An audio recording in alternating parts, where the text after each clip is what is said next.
Result ಲಿಸ್ಟ್ನಲ್ಲಿ ನಿಮ್ಮ ಹೆಸರಿದ್ದರೆ ನೀವು short list ಆಗಿದ್ದರೆ ಇದಾದ ಮುಂದಿನ ಒಂದು ಪ್ರೊಸೆಸ್ಗಾಗಿ ನೀವು ಯಾವ ರೀತಿ ರೆಡಿ ಇರಬೇಕಂತ ಇಲ್ಲಿ ತಿಳಿಸ್ಕೊಡ್ತೀನಿ ನೋಡಿ. ಈಗ provisionally short listed applicants okay must report the for document verification along with following original documents and 2 sets of self attested photocopies of each documents. Okay, ಈಗ ರಿಸಲ್ಟ್ ಬಂತಂದರೆ ಆ ರಿಸಲ್ಟ್ನಲ್ಲಿ ನಿಮ್ದು ಹೆಸರು ಇರುತ್ತೆ. ಓಕೆ, ಸೊ ನೀವು ಆ ಒಂದು ಶಾರ್ಟ್ ಲಿಸ್ಟ್ ಆದರೆ ಡಾಕ್ಯುಮೆಂಟ್ ವೆರಿಫಿಕೇಷನ್ಗೆ ಡೈರೆಕ್ಟು ಈಗ ರಿಸಲ್ಟ್ ಆದಮೇಲೆ ನೆಕ್ಸ್ಟ್ ಏನು ಡಾಕ್ಯುಮೆಂಟ್ ವೆರಿಫಿಕೇಷನ್. ಓಕೆ, ಮೂಲ ದಾಖಲಾತಿ ಪರಿಶೀಲನೆ ಇರುತ್ತೆ. ಸೊ ನೀವು ಆ ಒಂದು ಡಾಕ್ಯುಮೆಂಟ್ ವೆರಿಫಿಕೇಷನ್ಗಾಗಿ ಯಾವ್ಯಾವ ಡಾಕ್ಯುಮೆಂಟ್ ಒಯ್ಯಬೇಕು, ಯಾವ್ಯಾವ ಒಯ್ಯಬೇಕಪ್ಪ ಅಂತಂದ್ರೆ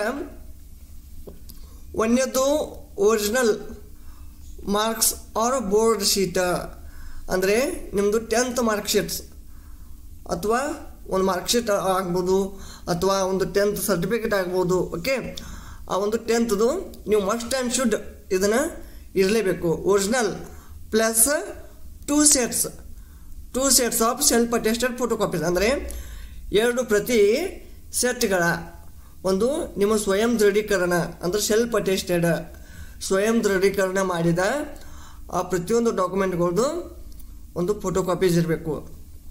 next original community or caste certificate.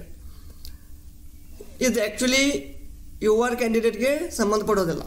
Okay, it is for OBC, okay, SC ST, okay, EWS. Okay, ನಿಮ್ಮದು ಒಂದು ಯಾವುದೇ ಇರುತ್ತಲ್ಲ ಆ ಒಂದು ಸರ್ಟಿಫಿಕೇಟು ನಿಮ್ದು ಇಲ್ಲಿ ಒರಿಜಿನಲ್ ಇರಬೇಕು plus 2 sets of self attested photocopies. Next if you ಯಾವ PWD ಕ್ಯಾಂಡಿಡೇಟ್, ನೀವು ಅಂಗವಿಕಲರಾಗಿದ್ದರೆ, ಓಕೆ, ಫಿಸಿಕಲಿ ಹ್ಯಾಂಡಿಕ್ಯಾಪ್ಡ್ ವಿದ್ಯಾರ್ಥಿಗಳು ಒಂದು ಅಭ್ಯರ್ಥಿಗಳಿದ್ದರೆ ಅವರು ಅಪ್ಲೈ ಮಾಡಿದ್ದಾರೆ ಅಂದ್ರೆ PWD ಕ್ಯಾಂಡಿಡೇಟ್ ಅಂತ, ಅವರಿಗೆ ಒರಿಜಿನಲ್ PWD ಸರ್ಟಿಫಿಕೇಟ್ ಬೇಕು plus 2 sets of photocopies. Next original transgender certificate. Okay, ಇದು ಟ್ರಾನ್ಸ್ಜೆಂಡರ್ ಅಭ್ಯರ್ಥಿಗಳಿಗೆ ಸಂಬಂಧಪಡ್ತದೆ. Okay, next original date of birth. Okay, original date of birth proof. ನೋಡ್ರಿ, ಈಗ original date of birth proof ಅಂದರೆ ಈಗ ನಿಮ್ಮದೊಂದು ಏನಪ್ಪ ಈ ಡೇಟ್ ಆಫ್ ಬರ್ತ್ ನಿಮ್ಮದು 10th ಮಾರ್ಕ್ ಶೀಟ್ನಲ್ಲಿ ಇರ್ತದೆ. ಓಕೆ, ಹೌದಲ್ಲ, ಅಥವಾ ಲಿವಿಂಗ್ ಸರ್ಟಿಫಿಕೇಟ, TC, ಓಕೆ, ಒಂದು ಟ್ರಾನ್ಸ್ಫರ್ ಸರ್ಟಿಫಿಕೇಟ್ ಇರುತ್ತೆ. ಓಕೆ, ಮತ್ತು ಅಥವಾ ನಿಮ್ಮ ಒಂದು ಡಿಗ್ರಿ ಸರ್ಟಿಫಿಕೇಟಲ್ಲಿ ಕೂಡ ಇದ್ದರೆ ಅಥವಾ Aadhaar card, PAN card. Okay, ನೀವು ಮ್ಯಾಕ್ಸಿಮಮ್ ಈ ಒರಿಜಿನಲ್ ಡೇಟ್ ಆಫ್ ಅಂದರೆ ನಿಮ್ಮ ಒಂದು ಡೇಟ್ ಆಫ್ ಬರ್ತ್ ಅನ್ನು ಒಂದು ಐಡೆಂಟಿಫೈ ಮಾಡಲಿಕ್ಕೆ, ವೆರಿಫೈ ಮಾಡಲಿಕ್ಕೆ ಒಂದು ಒರಿಜಿನಲ್ ಡಾಕ್ಯುಮೆಂಟು ಬೇಕು. ಓಕೆ, ನಿಮ್ಮದು 10th ಸರ್ಟಿಫಿಕೇಟ್ನಲ್ಲಿ ನಿಮ್ಮದು ಮ್ಯಾಕ್ಸಿಮಮ್ ಆಗಿ ಡೇಟ್ ಇರುತ್ತೆ, ನಿಮ್ಮ date of birth. Okay, that is enough, but you must and should have other certificates also. Okay, ಯಾಕೆಂದರೆ ಹೆಚ್ಚಾಗಿದ್ದರೆ ಏನಾಗತ್ತಪ್ಪ, ನಮಗೇನು ಪ್ರಾಬ್ಲಮ್ ಆಗಲ್ಲ. ಸೊ ಏನಪ್ಪ ಅಂದ್ರೆ ಇಷ್ಟೇ, ನಾಳೆ ಡಾಕ್ಯುಮೆಂಟ್ ವೆರಿಫಿಕೇಷನ್ ಟೈಮ್ನಾಗ ಅದು ಇಲ್ಲ ಇದು ಇಲ್ಲ ಅಂತ ಭಯ ಪಡ್ಕೊಂತ ಕುಳಿತಿರ್ಬಾರ್ದು ಅಷ್ಟೇ. ಓಕೆ, ಸೊ ನೀವು ಈಗ ಆಲ್ರೆಡಿ ಹೀಗೆ ನೀವು ಅಡ್ವಾನ್ಸ್ ಆಗಿ ಬಿ ಪ್ರಿಪೇರ್ ಆಗಿ ಇಡಿ. Okay, next medical certificate. Medical certificate ಯಾರಿಗೆ? Medical certificate should be from the medical officer of any government hospital or government dispensaries or government primary health centres. It is compulsory. Okay, ಈ ಒಂದು ಇದೇನು ಹೇಳಿದಾರಲ್ಲ, medical officer from any government hospital or government primary health ಒಂದು ಇದು ಇರ್ತದಲ್ಲ, ಇವು ಆರೋಗ್ಯ ಸಮುದಾಯ ಕೇಂದ್ರ ಇರ್ತಾವೆ, ಈ ಒಂದು ಎನಿ ಗೌರ್ಮೆಂಟ್ ಹೆಲ್ತ್ ಆಫೀಸರ್ ಇರ್ತಾರಲ್ಲ ಅವರಿಂದ ನಿಮ್ಮದೊಂದು ಮೆಡಿಕಲ್ ಸರ್ಟಿಫಿಕೇಟನ್ನು ನೀವು ಪಡೆದಿಟ್ಕೊಳ್ಬೇಕು. ಓಕೆ, ಓಕೆ, ನೆಕ್ಸ್ಟ್ ನಿಮಗೆ ಇದಾದಮೇಲೆ ಇನ್ನೊಂದು ಏನಪ್ಪ, ನಿಮಗಿದು ಬರುತ್ತಾ, ನೀವು ಶಾರ್ಟ್ ಲಿಸ್ಟ್ ಆದಮೇಲೆ ನಿಮಗೆ ಡಾಕ್ಯುಮೆಂಟ್ ವೆರಿಫಿಕೇಷನ್ ಸಂಬಂಧ ನಿಮ್ಮದೊಂದು ಲೆಟರ್ ಬರುತ್ತಾ, ಅಂದರೆ ಡಾಕ್ಯುಮೆಂಟ್ ವೆರಿಫಿಕೇಷನ್ಗೆ ಅಟೆಂಡ್ ಆಗಿ ಅಂತ ಆ ಒಂದು ಲೆಟರ್ ಕೂಡ ಬೇಕು.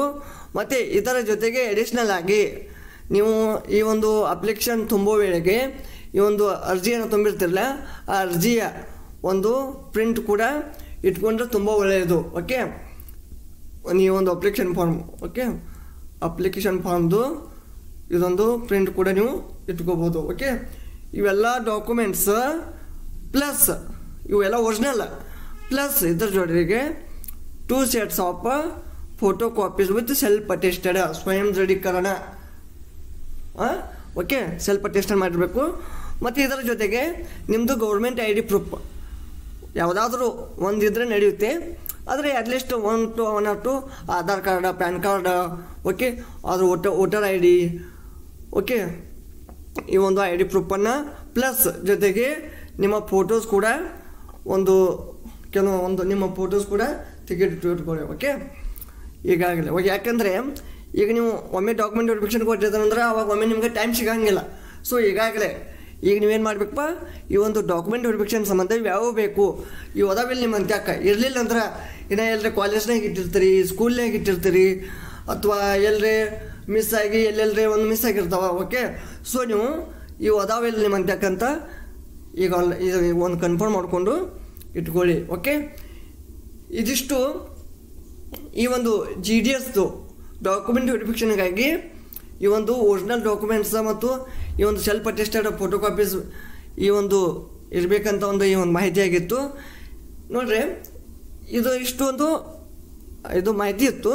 ಬಟ್ ನಿಮ್ದು ರಿಸಲ್ಟ್ ಆದಮೇಲೆ ಡಾಕ್ಯುಮೆಂಟ್ ವೆರಿಫಿಕೇಷನ್ ಕರೆದಿದ್ರಂದ್ರೆ ಅವಾಗ ಮತ್ತೆ ನಿಮ್ಗೆ ಲೇಟೆಸ್ಟ್ ಆಗಿ ಏನಾದರೂ ಅಪ್ಡೇಷನ್ ಇದ್ದರೆ, ಓಕೆ, ಇದು ಆ್ಯಸ್ ಯೂಸ್ವಲ್ ಇದು ಒಂದು ಅಫಿಷಿಯಲ್ ನೋಟಿಫಿಕೇಷನ್ನಿಂದ ಇದು ಒಂದು ಮಾಹಿತಿ ಇದೆ. ಬಟ್ ಏನಾದರೂ ಲೇಟೆಸ್ಟ್ ಅಪ್ಡೇಟ್ ಇತ್ತಂದ್ರೆ ಮತ್ತೆ ನಿಮಗೆ ಆ ಒಂದು ಅಪ್ಡೇಟನ್ನು ನಿಮಗೆ ಖಂಡಿತವಾಗಿ ತಿಳಿಸ್ಕೊಡ್ತೀನಿ. ವಿಡಿಯೋ ಇಷ್ಟವಾದಲ್ಲಿ ಲೈಕ್ ಮಾಡಿ, ಕಾಮೆಂಟ್ ಮಾಡಿ. ಇದೇ ಥರದ ಈ ಒಂದು ಇಂಡಿಯಾ ಪೋಸ್ಟ್ ಆಫೀಸ್ ಆಗಲಿ ಮತ್ತು ವಿವಿಧ ಥರದ ಜಾಬ್ ಅಪ್ಡೇಟ್ಸ್ಗಳಿಗಾಗಿ ಮತ್ತು ಕಾಂಪಿಟೇಟಿವ್ ಎಕ್ಸಾಮ್ಸ್ ಪ್ರಿಪ್ರೇಷನ್ಗಳಿಗಾಗಿ ನಮ್ಮ ಚಾನಲನ್ನು ತಪ್ಪದೇ ಸಬ್ಸ್ಕ್ರೈಬ್ ಮಾಡಿ. ಮತ್ತೆ ಸಿಗೋಣ ಮುಂದಿನ ವಿಡಿಯೋದಲ್ಲಿ. ಅಲ್ಲಿಯವರೆಗೆ ಧನ್ಯವಾದಗಳು.